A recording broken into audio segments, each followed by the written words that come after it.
Lord said to Joshua, "This day, for the first time, I will exalt you in the sight of all Israel, so that they shall know that I will be with you as I was with Moses. For your part, command the priests who carry the ark of the covenant as follows. When you reach the edge of the waters of the Jordan, make a halt in the Jordan."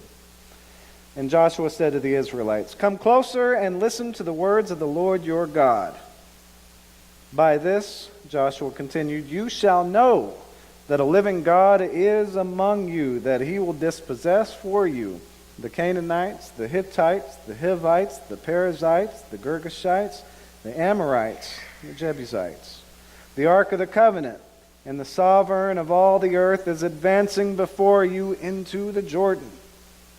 Now select 12 men from the tribes of Israel, 1 man from each tribe. When the feet of the priests bearing the ark of the Lord, the sovereign of all the earth, come to rest in the waters of the Jordan, the waters of the Jordan, the water coming from upstream, will be cut off and will stand in a single heap. When the people set out from their encampment to cross the Jordan, the priests bearing the ark of the covenant were at the head of the people. Now the Jordan keeps flowing over its entire bed throughout the harvest season, but as soon as the bearers of the ark reached the Jordan, and the feet of the priests bearing the ark dipped into the water at its edge, the waters coming down from upstream piled up in a single heap, a great way off, at Adam, a town next to Zarethan. And those flowing away downstream to the Sea of Arabah, the Dead Sea, ran out completely. So the people crossed near Jericho. The priests who bore the ark of the Lord's covenant stood on dry land exactly in the middle of the Jordan, while all Israel crossed over on dry land until the entire nation had finished crossing the Jordan.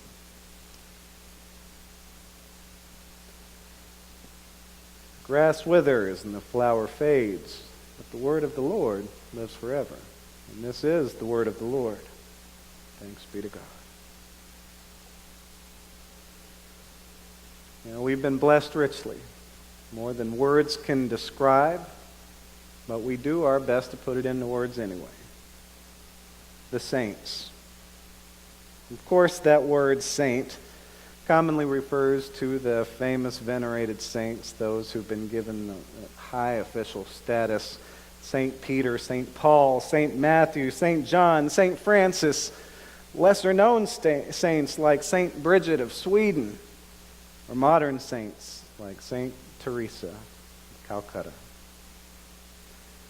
But these very highly regarded people are not the only saints. When saints are called to mind in the book of Revelation, it's simply describing believers who were faithful to the Lord. You were faithful to the Lord, that made you a saint. And here today on All Saints Sunday, we lift up and give thanks for the lives through whom we felt God's blessings, in whom we've witnessed a spark of the divine, because of whom our existence on this earth was made better and more beautiful than it otherwise would have been. Each All Saints Sunday, of course, we lift up precious loved ones who died in the previous year. Each one mentioned means so much to those who are close to them. Members and leaders of our congregation mean so much to all of us collectively as a group. When we remember saints such as Shirley Banks, Betty Elliott, Garland Moore, John Beersdorfer, we call to mind times in our own lives when we could sense God's presence with us. Betty's contagious joy and constant interest in the well-being of the church. Shirley's gentle kindness, willing to do anything for you, and the banners that she put together we still put up. Garland's comforting smile and heartwarming hugs. John's funny comments. Jumping in to help whenever there was need.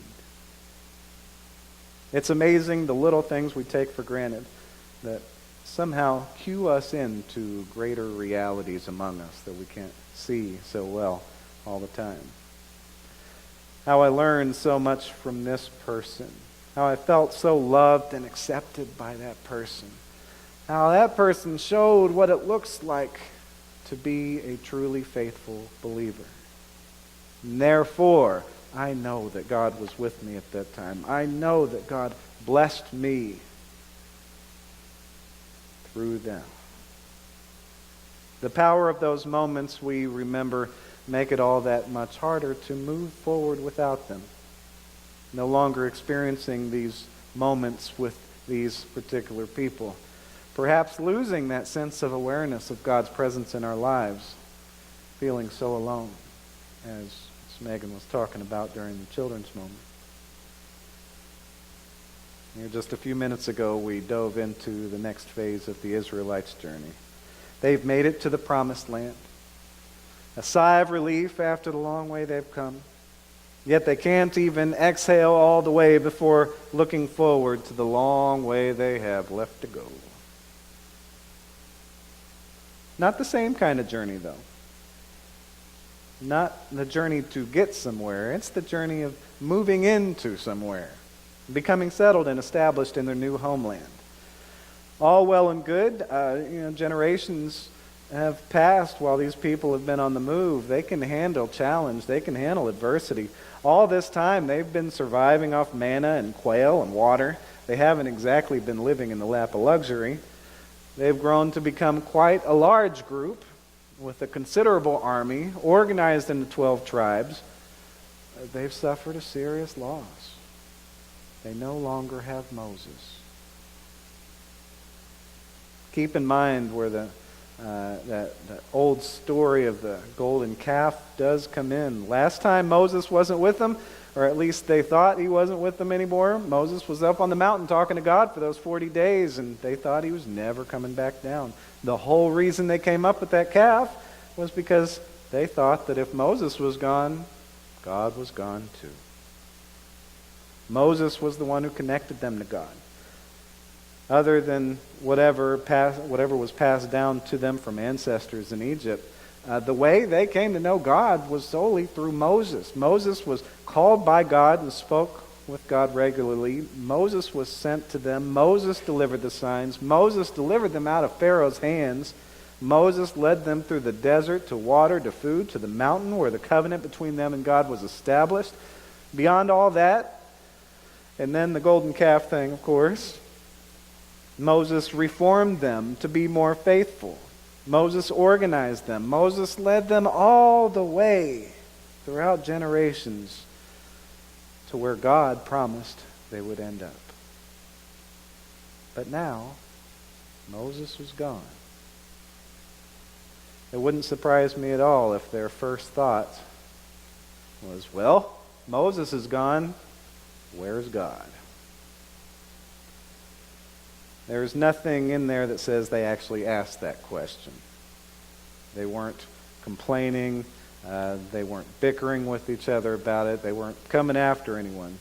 But I think it's a pretty safe assumption that they were probably having that question bounce around in their minds.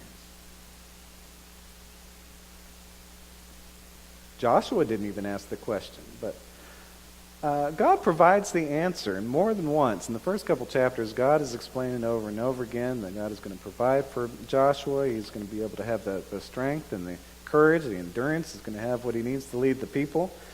God here in this passage provides this reassurance, again, that God is with them and will be with them just as God was before. God addressed Joshua here first, as Joshua was stepping into the very, very big shoes of Moses here. Joshua's got to finish the job that Moses started. He's got to lead the people actually into the promised land and conquer it. Joshua soaks it in. That day has come. God will exalt Joshua in the sight of all Israel, and they will come to know for the first time that he is God's next chosen one to lead. They'll know for the first time that God is with them, but now through Joshua instead of Moses. God will provide through Joshua for the Israelites everything that they'll need. You know, it totally makes sense that Joshua would be the one. He's been training for this for a long time. He was Moses' helper right from the start, even at the Mount Sinai and the time of the covenant. Joshua was Moses' helper. Now it's time for Joshua to take the lead, for him to be exalted, for them to proceed with confidence that God is indeed with them. They are not alone. Joshua tells them the words God spoke, and they set out. Once the feet of the priests bearing the Ark of the Covenant hit the waters of Jordan, the waters flowing from upstream, they all pile up, and the Israelites cross on dry land. As before, when God split the sea and the people crossed on dry land to escape Egypt, here God did it again at the Jordan River to exalt Joshua before the people, to show them that God's promise is real, that God's promise is with them, to reassure them that God is providing for them and will continue providing for them, as before. No longer have they only heard about the amazing things that God did in Egypt. Now they were seeing it with their own eyes. Now they're becoming witnesses to the fact that they were not alone, not even now without Moses. You know, we need to know that we're not alone. We see it in this story of the Israelites crossing into the Promised Land. We see this in Paul's letters to the early church. He started some of those churches himself. He wrote to them, he visited them, and through that correspondence, they knew they weren't alone. They knew that Paul was with them even if from afar, and because of that, they knew God was with them. They were often isolated groups, typically shunned by the society around them, often persecuted. It was critical they understood they weren't alone. Otherwise, they might have just given up on the whole Christian thing and fallen apart. But by knowing God was still with them, they received the confidence they needed to carry on. And it's much the same for us. You know, we think that we're pretty tough. We think we can do it all on our own. But deep down, we know that we need that presence, that divine presence with us. Because of many saints who've passed through our lives, we've witnessed many, many signs of God's presence here with us in our lives. The Lord knows it's not easy to carry on without Him. But the thing is, we're not really without them. Those precious people are still with us in spirit. They've gone on to meet up with those who've gone before them, and they're waiting for us to get there in our due time. It's all too common for us to feel alone and anxious about the unknown things that lie ahead of us as we journey without the ones we used to have. But those folks are still with us in spirit, and the living God is with us at all times. Just as before when God was with Moses, God is with you now. As before, God was with Joshua, God is with you now. As before, when God was there with you alongside that particular saint, God is with you now. And God will always, always be with you. We carry on our journey with the Lord and with one another in their honor. And we look forward to the time when they themselves welcome us home. Amen.